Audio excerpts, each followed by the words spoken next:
Hello friends, income tax के cases की series में आज जो केस हम डिस्कस करेंगे वो सेक्शन 50C से रिलेटेड है। सेक्शन 50C ब्रॉडली ये लॉ लेट डाउन करता है कि यदि असेसी कोई अपनी प्रॉपर्टी सेल करता है और उस प्रॉपर्टी का sale consideration stamp duty value से कम है तो ऐसे केस में sale consideration stamp duty value मानी जाएगी। लेकिन साथ ही सेक्शन 50C ये सेफगार्ड असेसी को प्रोवाइड करता है कि यदि एक्चुअल में असेसी की जो प्रॉपर्टी है उसकी market value stamp duty value से कम है तो ऐसे केस में असेसी यदि ये प्रूव कर देता है कि किन्हीं फैक्टर्स की वजह से असेसी की प्रॉपर्टी एक डिसएडवांटेजेस स्टेज पर है और वो मार्केट वैल्यू पर सेल नहीं हो पा रही है, तो ऐसे केस में क्या असेसी को उस डिसएडवांटेजेस पोजीशन की वजह से सेक्शन 50C की एप्लीकेबिलिटी से बाहर लाया जा सकता है। यही इशू जयपुर ITAT की SMC बेंच के सामने एक case Ajay Kumar Jain versus income tax officer के केस में सामने आया और ये case 129 ITR tribunal page number 157 पर रिपोर्ट हुआ। इस केस का जजमेंट 9 अगस्त 2023 को आया।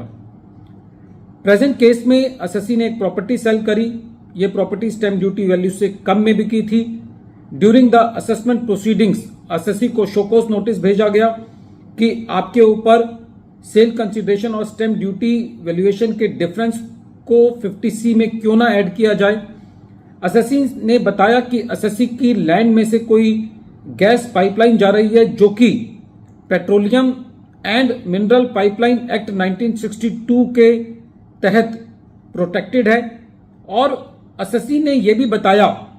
कि स्टेट गवर्नमेंट ने भी कुछ रिस्ट्रिक्शंस असेसी के ऊपर लगाई हैं। उदाहरण के तौर पर यह असेसी की जिम्मेदारी है कि वो उस गैस पाइपलाइन के पास कुछ लंबा उगने ना दे या असेसी जो है वो उस गैस पाइपलाइन के दोनों तरफ 5 फुट तक उसको खाली छोड़ना है। तो असेसी का यह कहना था कि इस वजह से असेसी की प्रॉपर्टी मार्केट रेट पर नहीं बिक पा रही है और असेसी ने एग्रीमेंट टू सेल से पहले ही वैल्यूएशन ऑफिसर से इसका वैल्यूएशन कराया जिसने उस प्रॉपर्टी का वैल्यूएशन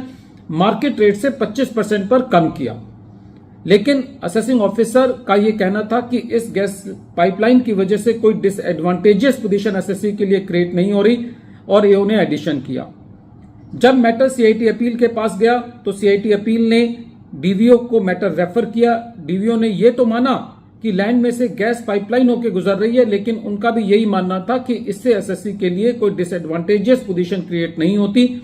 और इसलिए CIT अपील ने लर्नेड असेसिंग ऑफिसर के ऑर्डर को अपील रखा। जब यह मैटर ट्रिब्यूनल के पास गया तो ट्रिब्यूनल का यह कहना था कि प्रेजेंट केस में ना तो असेसिंग ऑफिसर और ना CIT अपील इस बात को कंट्रोवर्ट नहीं कर पाए हैं कि असेसी की जो लैंड है वो एक डिसएडवांटेजेस पोजीशन पर है। प्रेजेंट केस में जो पाइपलाइन असेसी की लैंड से होकर गुजर रही थी वो पेट्रोलियम एंड मिनरल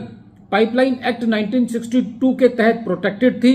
और स्टेट गवर्नमेंट ने भी कुछ रिस्ट्रिक्शंस लगा रखी थी, जैसे कि असेसी को उस गैस पाइपलाइन के दोनों तरफ 5 फुट की जगह छोड़नी है, उस पाइपलाइन के आसपास कुछ लंबा उगने नहीं देना। तो ऐसे केस में